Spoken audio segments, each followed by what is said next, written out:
La joie des Espagnols, l'Espagne est le premier finaliste de cette UEFA Euro 2024. Et la Roja vient à bout de l'équipe de France sur le score de 2 buts à 1. L'Espagne menée à la mi-temps. Et Basile, les Français n'ont pas pu retourner la situation en deuxième mi-temps. Non, ils se sont mis en difficulté, c'est-à-dire qu'on a vu une équipe espagnole, franchement, qui était au-dessus de l'équipe de France, techniquement. Moi, j'ai vu la frappe de...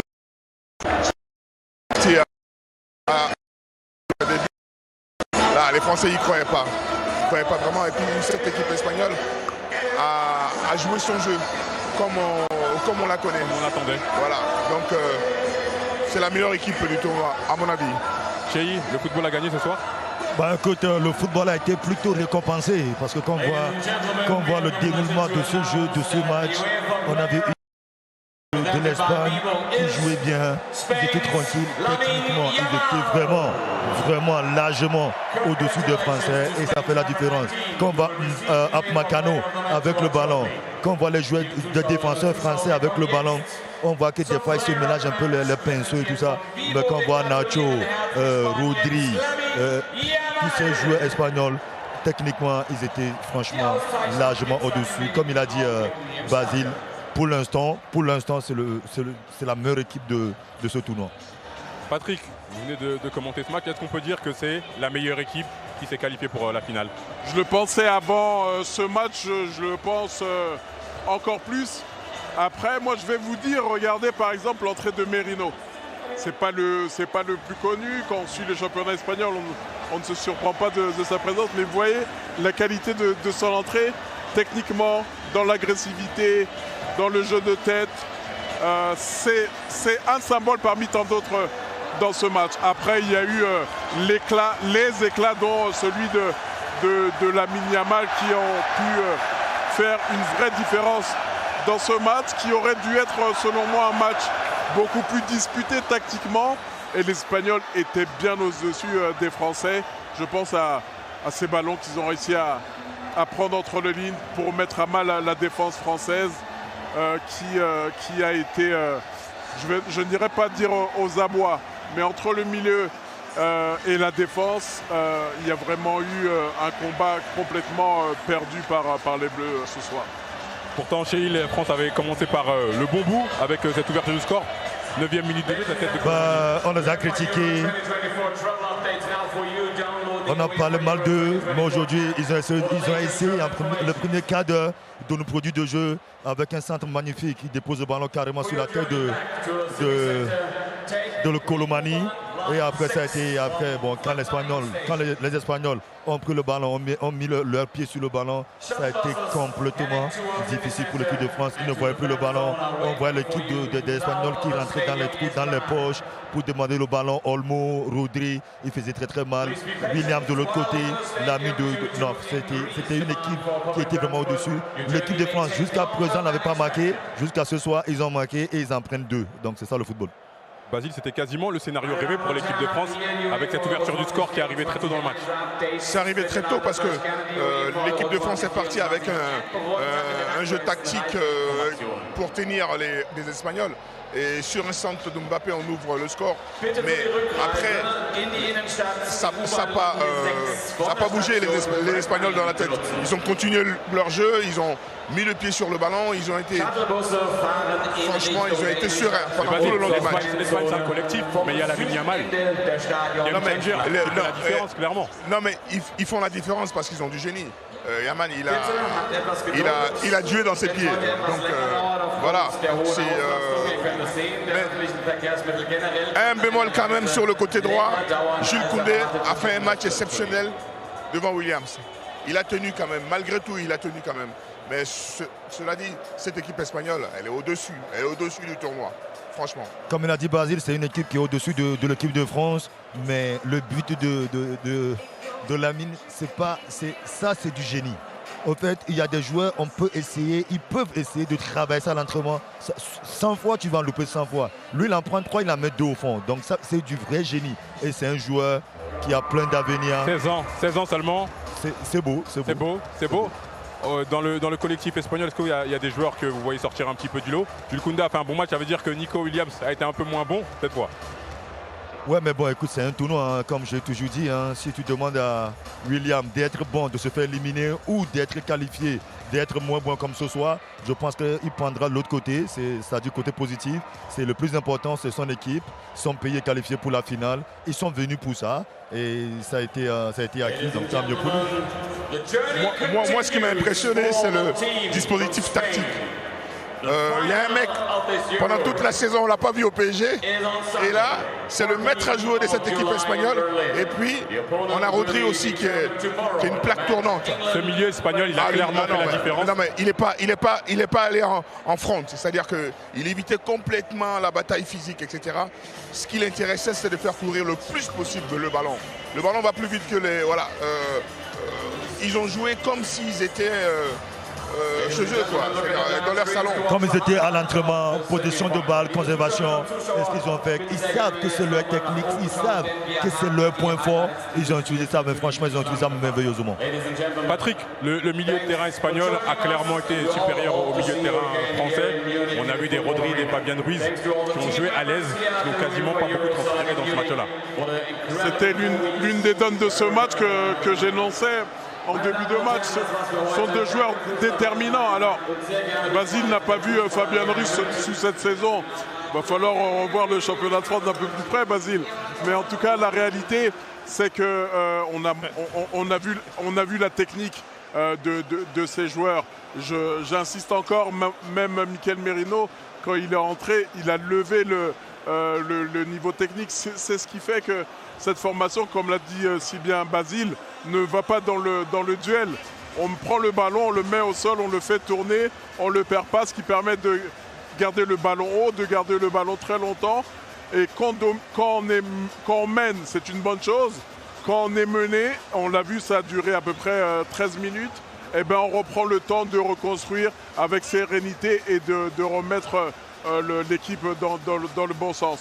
Rappelons quand même que cette équipe française a pris deux buts à la 21e et à la 25e minute. C'est beaucoup dans une compétition à ce niveau-là quand on cherche à aller au bout du bout. Mais ça s'est relativisé par le fait qu'en face, il y avait une équipe qui a démontré qu'elle était supérieure à quasiment toutes les équipes. Il lui restera le match 61 dans 4 jours pour connaître les pilotes complet de cet Euro. L'Espagne est la première nation qualifiée pour la finale de cette UEFA Euro 2024. Les Espagnols vont attendre demain pour connaître leur adversaire. Pour revenir sur ce match, en deuxième mi-temps, l'équipe de France a essayé, on ne va même pas vraiment parler d'occasion, il y a eu quelques situations. Non, on ne peut pas parler d'essayer. Elle a essayé. L'entrée de Barcola a amené un petit peu de folie sur le côté. Et puis, bon, on a parlé de cette défense française qui, à mon avis, a eu du mal. Par ses... Il y a cette action en fin de match avec Mbappé. Mbappé est là. Ça, on l'a vu marquer 100 fois des buts comme ça. Ça, à partir du moment où il y a eu ça, je me suis dit... C'est fini, c'est cuit. C'est cuit pour nous. Cheikh, qu'est-ce qu'il y a? Il a porté sa frappe sur cette action. Voilà, on a vu Mbappé pas du tout serein. Il a confondu la précipitation et la précision. Il a énormément de pression. Toute la France attendait son but. À part le penalty qu'il avait marqué, tout le monde l'attendait. Donc on voit que Mbappé, normalement, quand il frappe dans le ballon, il rentre dedans. Son corps est vers l'avant, penché vers l'avant. Aujourd'hui, on voit qu'il frappe le corps penché en arrière. On voit que c'est un attaque qui est un peu en doute. Au-delà de cette frappe, c'est 11 ballons seulement en deuxième mi-temps. C'est peu pour une équipe qui doit retourner la situation. Évidemment, quand on joue contre l'Espagne, c'est elle qui monopolise le ballon. Pardon, moi j'ai joué 4 fois contre l'Espagne. J'ai gagné 3 fois quand même. Hein. C'était avant la guerre, tu sais. Donc, mais c'est un football total. C'est un football qui est à cache. Voilà, même les défenseurs, comme a dit Patrick tout à l'heure, le mec il est rentré, il ne paye pas de mine, mais techniquement il est au-dessus du lot. Et nous en France, franchement, aujourd'hui, il n'y avait pas la technique qu'il fallait à la hauteur des Espagnols. Voilà, même l'entrée de Griezmann, de Giroud, etc. Mais le souci, c'est qu'ils avaient la maîtrise. Voilà. S'ils forçaient, peut-être qu'ils allaient encore marquer un autre but. Mais cela dit, on a vu une équipe supérieure à la France dans tous les compartiments de jeu. Patrick, un mot sur les remplacements de Didier Deschamps qui a essayé de faire rentrer Camavinga, Giroud, Griezmann. Ça n'a pas été assez tranchant pour l'équipe de France? Pour eux, non. Pour eux, non. Ça n'a pas été assez tranchant. Ça l'a été du côté de Barcola. Alors, ça sera toujours les regrets. Peut-être un peu tard par rapport à lui. Peut-être pas assez de minutes dans cette compétition pour l'attaquant du Paris Saint-Germain. En tout cas, même si Didier Deschamps n'a pas fait que des changements de rêve, il a tenté de donner une autre impulsion. Et je voudrais revenir quand même sur les détails dont on parle toujours. On dit les petits détails sans jamais aller au fond et expliquer quels sont ces détails. La frappe de Kylian Mbappé est un détail. Un petit détail qui fait une grande différence. Quand il arrive, il doit faire la différence, il doit au moins cadrer. Et moi, je reviens sur le but de Dani Olmo. On peut la revoir comme on veut. Le meilleur défenseur du tournoi, qui est pour moi William Saliba, ne fait pas le bon dégagement de la tête. Au lieu de renvoyer la tête devant lui et pour la mettre vers la touche, il la met sur le côté. Sauf que sur le côté, ça devient à peu près dans l'axe. Et derrière, la différence est faite, même s'il cherche à sortir un peu vite sur Dani Olmo. Mais le mal est fait. Donc voilà, l'équipe de France aurait dû être plus que parfaite pour avoir une chance de battre cette formation espagnole. Et entre la demi-faute de William Saliba et la demi-faute de Kylian Mbappé, on peut voir des raisons de cette défaite, en dehors du fait que clairement le bien meilleur a gagné ce soir. Les détails, Patrick parle des détails. Est-ce que Deschamps, c'est la fin de quelque chose? Il a gagné. Attention, je complètement phrase. Mais on a senti toute la compétition que, vu comment jouait l'équipe de France, il fallait aller au bout. Là, il va y avoir beaucoup de critiques. Bien sûr, de toute façon, même s'il passait à avoir des critiques. Cela dit, l'équipe de France a joué à la Deschamps. Ça fait 15 ans qu'on joue à la Deschamps et on fait partie des 3-4 meilleures équipes au monde. Ça veut dire que peut-être qu'il y a une usure, mais en même temps, il y a des jeunes comme Barcola, Dembélé a provoqué, il est passé plusieurs fois, mais il n'a pas concrétisé. Bon, non, il faut pas jeter la lanterne sur cette équipe-là. Cela dit, on a trouvé meilleur en face. Voilà. Chéri, Deschamps, il n'a plus la recette? Bah écoute, quand tu t'appelles monsieur Deschamps, c'est compliqué, hein. C'est un grand entraîneur, il a été un très très grand joueur. Il a gagné la Coupe du Monde en étant entraîneur, il a gagné la Coupe du Monde en étant joueur. Donc c'est sûr qu'aujourd'hui tout le monde va le taper dessus parce que c'est pas du beau football, parce que l'équipe de France ne produisait plus de beau football. Ils encaissaient moins, mais ils marquent aussi moins. Et alors que l'équipe de France qu'on a tous connue, qu'on était tous jeunes en Afrique, c'est une équipe de France qui encaisse moins, qui marque énormément de buts avec les attaquants. Le talent offensif avec Thierry Henry, Trezeguet, Wiltord, ainsi de suite. Donc aujourd'hui, ce n'est pas du tout le même cas. Et lui-même, je pense, et j'en suis sûr, convaincu qu'il le sait avant ce match, que s'il ne gagne pas, il y aura des retombées. Et ça, c'est sûr qu'il y aura énormément, en tout cas, il y aura énormément de changements en équipe de France. Ça va beaucoup parler dans les prochains jours. On va aller écouter le sélectionneur de l'équipe de France, Didier Deschamps, forcément déçu de cette élimination de l'équipe de France en demi-finale de l'Euro. Didier, l'équipe de France sort de l'Euro par une équipe espagnole plus forte que les Bleus. Oui, c'est une très belle équipe, on le savait, elle a prouvé ce soir. Voilà, même si on a eu le bonheur d'ouvrir le score, mais elle nous a posé des difficultés parce qu'elle a été supérieure dans la maîtrise, même si on a essayé jusqu'au bout, mais oui, c'est l'équipe qui avait donné la meilleure impression et ce soir elle a fait voir toutes ses qualités. Oui. Le regret réside dans la gestion des 4 minutes avec ces 2 buts encaissés, coup sur coup. Oh, c'est pas gestion, c'est qu'on était un peu en retard entre deux. Peut-être certainement on avait peut-être un peu moins de jus, de fraîcheur, peut-être aussi qui a mené à un peu trop de déchets techniques, notamment dans la construction du jeu où on savait très bien tout ce qui est ballon en arrière, ça vient très vite presser. On n'a pas fait assez souvent à orienter vers l'avant. Didier Deschamps parle de un peu moins de jus. Est-ce que c'est une des raisons qui explique la défaite de l'équipe de France? Beaucoup de déchets techniques. Beaucoup de déchets techniques. Les Espagnols ont amené le niveau très très haut. Donc évidemment, si on n'est pas prêt techniquement, on fait des déchets. Je crois qu'il a analysé comme un entraîneur. sur les dernières attaques de l'équipe de France, c'est vrai qu'il a manqué un peu d'autonomie. Mais cela dit, ils étaient meilleurs. Ils étaient meilleurs parce qu'ils arrivaient à récupérer, ils arrivaient à faire des jeux en triangle, ils arrivaient ils ont pris la balle et ils ont mis ça dans la poche, quoi. Est-ce que les Espagnols ont joué avec un faux rythme, on peut dire ça comme ça, chez en deuxième mi-temps? Ça a été toujours les qualités des Espagnols. Garder le ballon, monopoliser le ballon pendant tout le match. C'est ce qu'ils ont fait. Et maintenant, perdre un petit peu de temps? Bien sûr, mais quand on a vu Didier Deschamps qui dit son équipe a manqué un peu de jus, moi je ne pense pas parce qu'ils n'avaient pas le ballon. Mais c'est normal que quand tu cours derrière un ballon, c'est sûr que tu te fatigues. Tu ne peux pas courir derrière un ballon pendant 90 minutes. Et on sait très bien que l'équipe la plus forte au monde, comme pas de concentration de ballon, c'est ces Espagnols-là. Donc aujourd'hui, ils ont tombé contre les meilleurs. Maintenant, on ne va pas chercher des excuses. Le jus, eux aussi, ils ont joué 120 minutes la dernière fois. Hein. Donc c'est une équipe très très forte. Et c'est une équipe très très forte. Et c'est une équipe qui nous ont montré encore ce soir. Comme quoi, à l'heure actuelle, c'est la meilleure chose qui se fait en Europe. Patrick, on l'a dit, on l'a redit, la meilleure équipe à gagner. Mais dans les prochains jours, les prochaines heures, Didier Deschamps, il sera forcément très très critiqué. Est-ce qu'on peut dire que, allez, il n'a plus la recette, comme je disais à Chéhi tout à l'heure? Il est quand même arrivé en demi-finale de l'Euro, après la finale de la Coupe du Monde. Comme bilan, je pense qu'il y a pire. Si ne pas avoir la recette, c'est de ne pas gagner toutes les compétitions. Je pense qu'il y a beaucoup d'entraîneurs qui seront dans ce cas-là.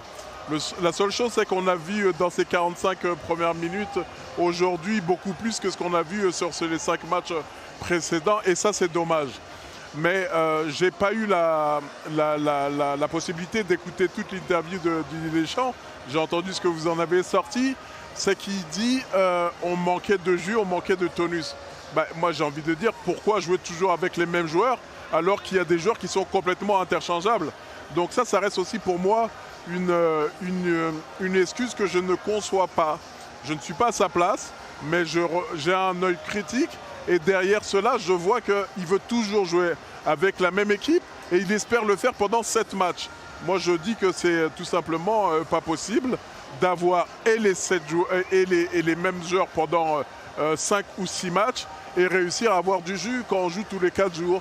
Donc il fallait peut-être prévoir ce manque de jus et profiter de joueurs comme Camavinga, comme Giroud, comme Barcola, comme Zaïre Emery, qui lui pour le coup n'a pas du tout joué, Pavard, quoique c'était difficile de remplacer Koundé sur le côté droit, mais il avait un banc d'une énorme richesse et il ne s'en est que trop peu servi selon moi. Donc je ne vais pas faire un bilan en disant qu'il n'a plus la recette, ça fait 12 ans et son parcours est admirable, le meilleur entraîneur sélectionneur français de tous les temps.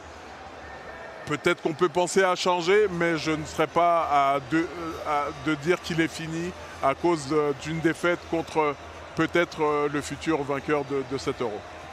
C'est intéressant ce que dit Patrick concernant notamment la gestion de l'équipe.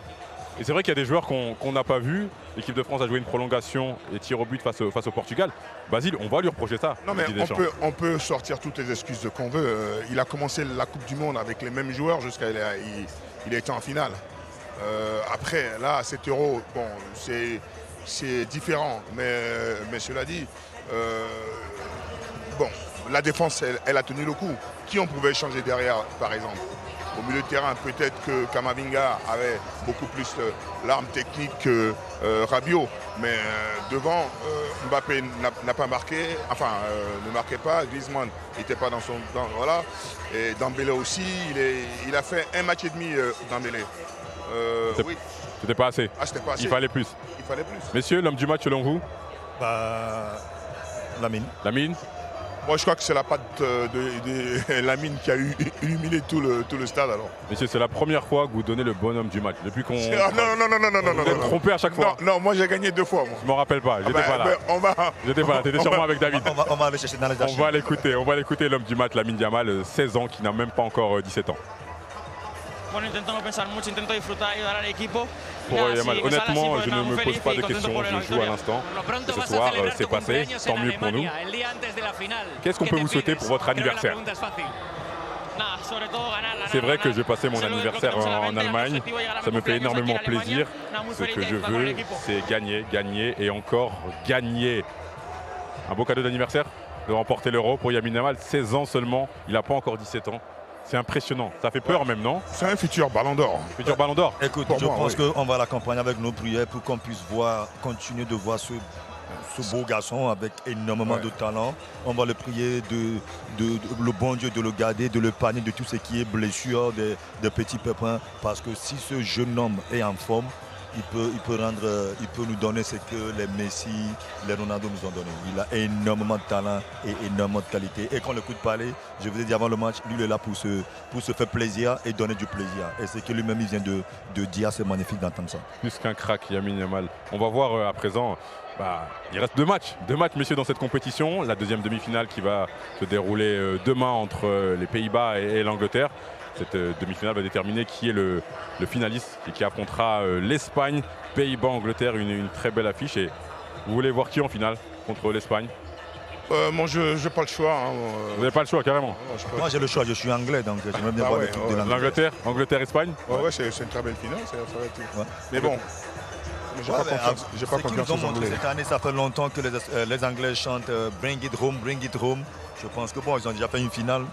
Déjà, il va falloir qu'ils se qualifient déjà demain pour parler de dimanche. Donc, bonne chance à eux et good luck for the Three Lions. Ça sera un très beau match. Il y aura un dispositif exceptionnel de New World Sport. Il y aura David Astorga et toutes les équipes pour suivre ce match à Dortmund.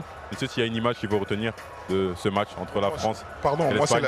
c'est la frappe de l'ami. Exceptionnelle. La frappe exceptionnelle. Mais en fait, ça m'a ramené dans le football. En fait. La frappe, c'est impressionnant. C'est crack. C'est crack. Crack. Si l'Espagne gagne, il est potentiellement meilleur joueur du tournoi, Lamine Yamal. Ouais, pourquoi pas. Ouais, c'est Nico Williams encore. Ouais, non, mais Nico Williams, il a eu affaire à un caillou, comme on dit. Mais bon. Non, mais même si soit lui ou Nico Williams, c'est mérité. C'est pas du tout volé. Donc, soit c'est lui, soit c'est Nico. Mais il ne faut pas oublier, si aussi l'Angleterre aussi gagne, il y a aussi Jude Bellingham.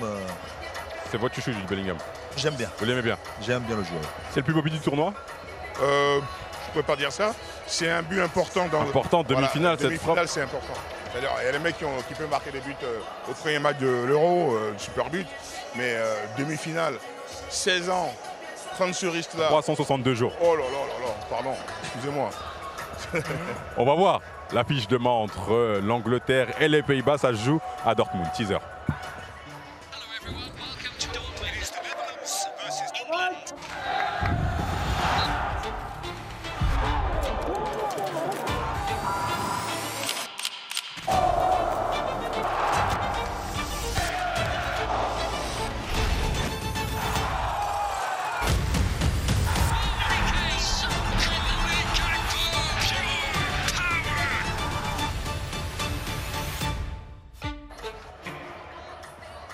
Affiche à suivre demain sur les antennes de New World TV entre l'Angleterre et les Pays-Bas. Match qui va se disputer du côté de Dortmund.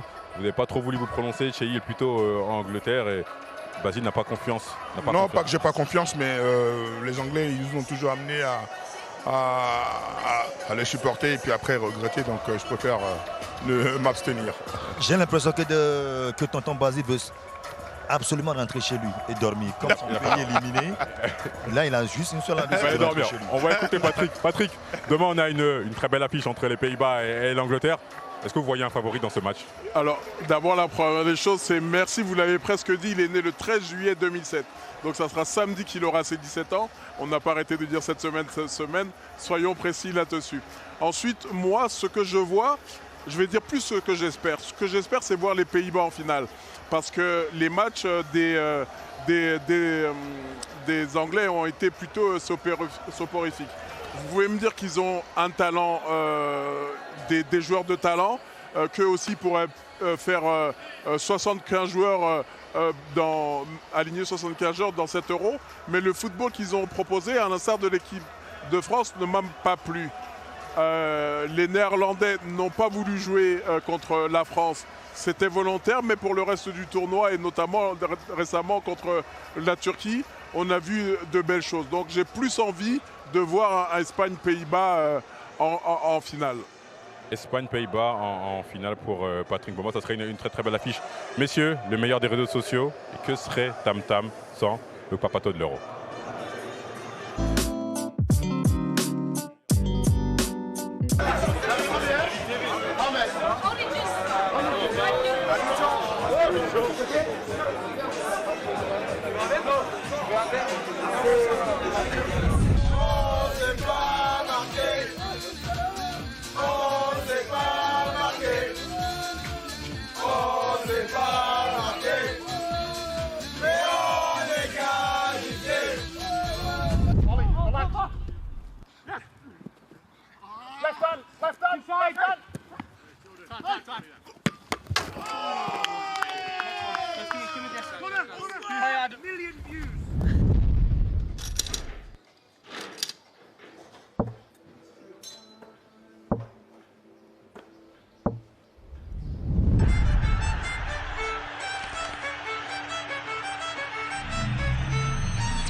C'était le pack pato de l'Euro. Messieurs, merci.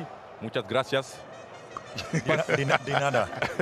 On vous retrouve demain avec David Astorga pour la deuxième demi-finale de cette UEFA Euro 2024. Un grand merci comme d'habitude aux équipes techniques de production ainsi qu'aux équipes de rédaction. Tam Tam, c'est avant tout un travail d'équipe. Et merci à vous qui nous suivez un peu partout sur le continent africain, à Lomé, Dakar, Abidjan, Kinshasa, Brazzaville, Bamako, Conakry, partout. Merci, prenez soin de vous. Très belle soirée sur New York TV. I love this game. I always love this game.